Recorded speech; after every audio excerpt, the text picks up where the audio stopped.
Before we begin, this is not just any story, it's a tale buried deep in the forgotten corners of a cursed village, where shadows whisper, and silence hides secrets older than time.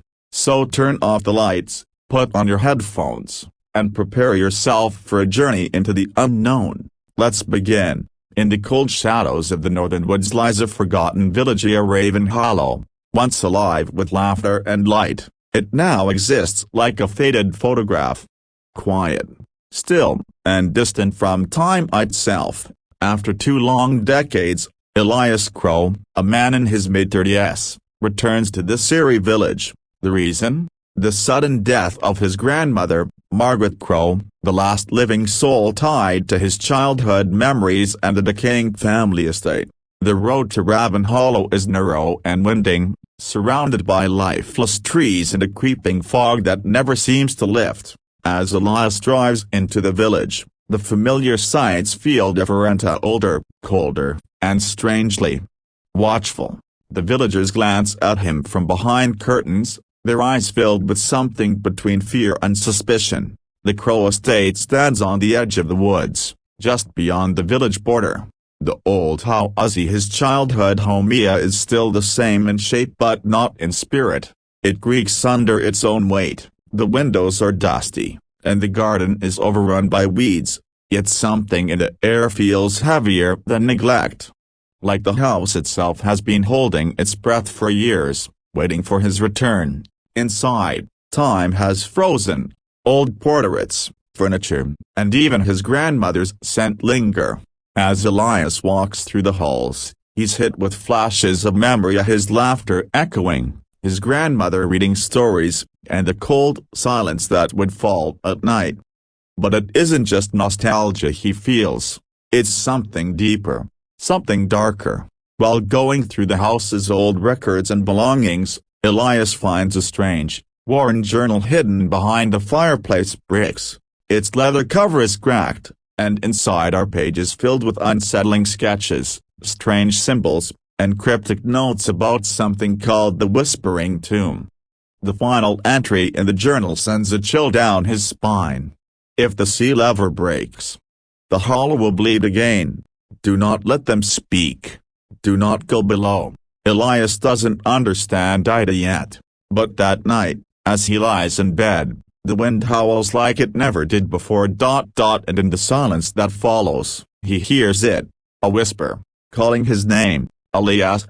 The morning after Elias hears his name whispered in the night, he wakes up shaken but unsure whether it was a dream or something more.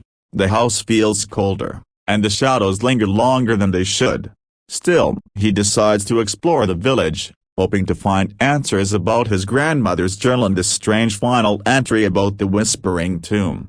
As Elias walks through the cobbled streets of Raven Hollow, he notices that the villagers avoid him. They whisper among themselves, glance at him from behind cracked windows, and shut their doors as he passes. It's as if his return has stirred something unwanted.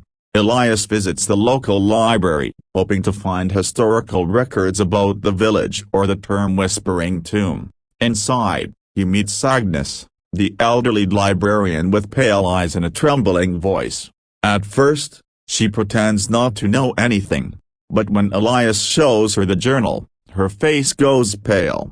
She warns him, in a low voice, to leave Raven Hollow. She says the Crow family was once the guardians of something ancient, something that should never be disturbed.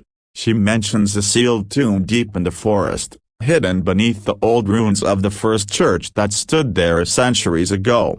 Your grandmother held the last seal, she says, and with her death, the silence is breaking. Confused but determined, Elias returns home to find that the journal has more pages than he remembered. They appear overnight, as if written by an invisible hand. One page stands out. It's a map, with a path leading from the house to the ruins in the forest, and a note that reads, "Follow the roots, where silence sleeps." That night, Elias hears the whisper again. It's clearer now. The voice sounds young and frightened, not malicious. Don't let them open it. They're coming. Elias checks the windows. No one outside. But then he sees footprints in the dirt just beneath his window, small, barefoot prints, leading away from the house and into the woods.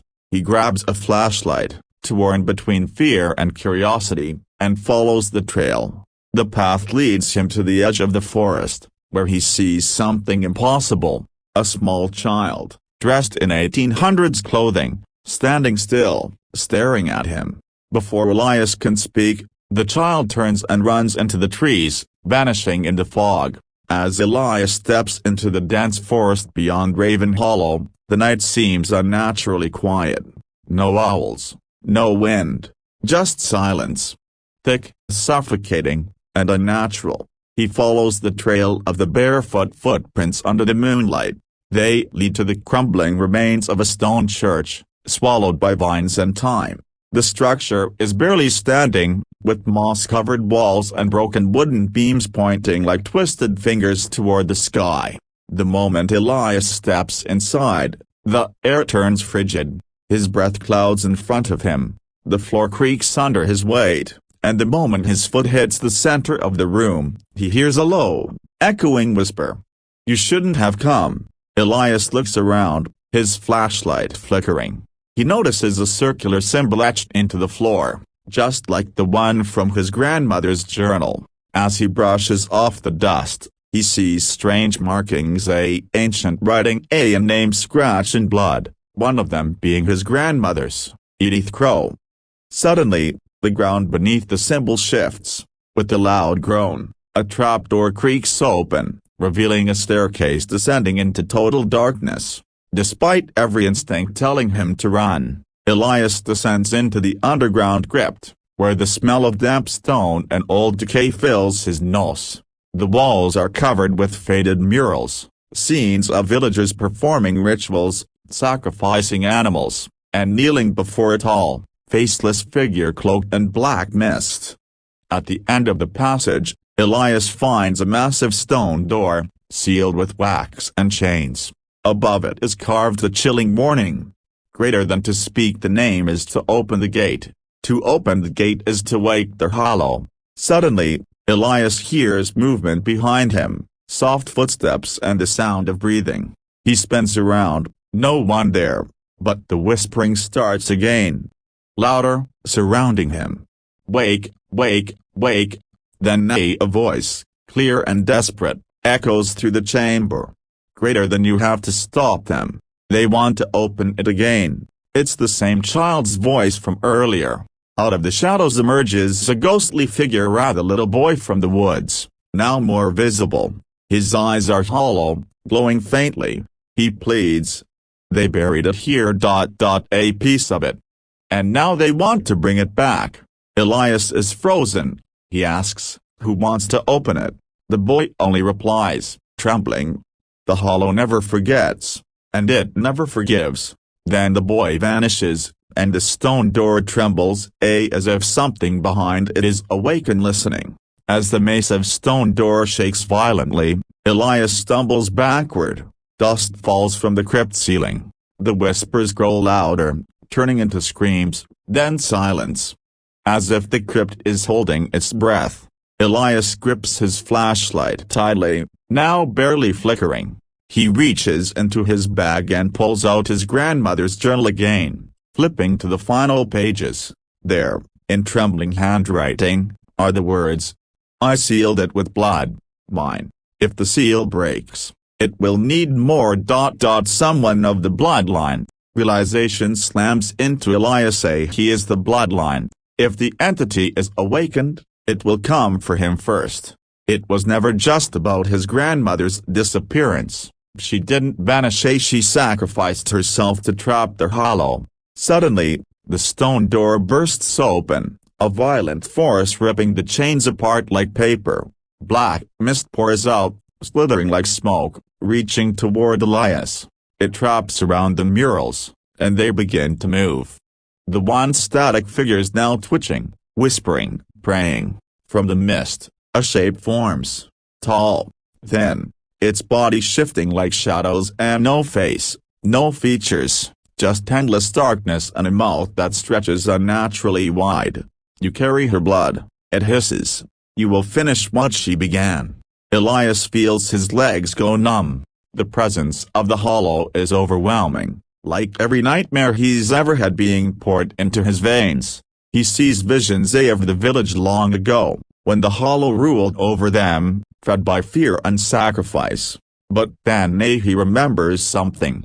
In his grandmother's journal, a page described a ritual of binding. If done correctly, it could trap the hollow again, but it required a sacrifice and a name, its true name. Elias speaks aloud the name written in the book. Orvalaith, spirit of hollow grief. Return to your prison. The entity screeches a sound that rattles Elias's bones. The walls shake. The ground opens slightly beneath the symbol.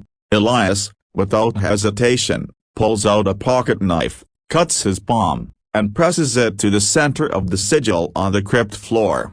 A blinding red light erupts. The mist is pulled back violently, and the hollow screams in fury, its form being torn apart as it sucked into the sigil, dragged back into the darkness. The stone door slams shut with a deafening boom.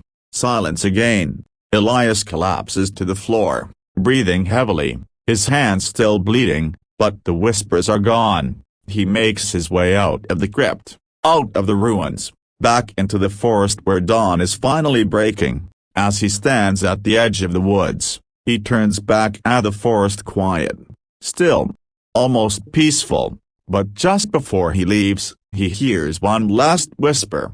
The hollow sleeps. For now, if you enjoyed this terrifying tale, don't forget to subscribe to our channel, like this video, and share it with fellow horror lovers. Let us know in the comments, what would you have done if you were in Elias's place? We'll be back with more chilling story of a broken bar. Until then, sleep with one eye open.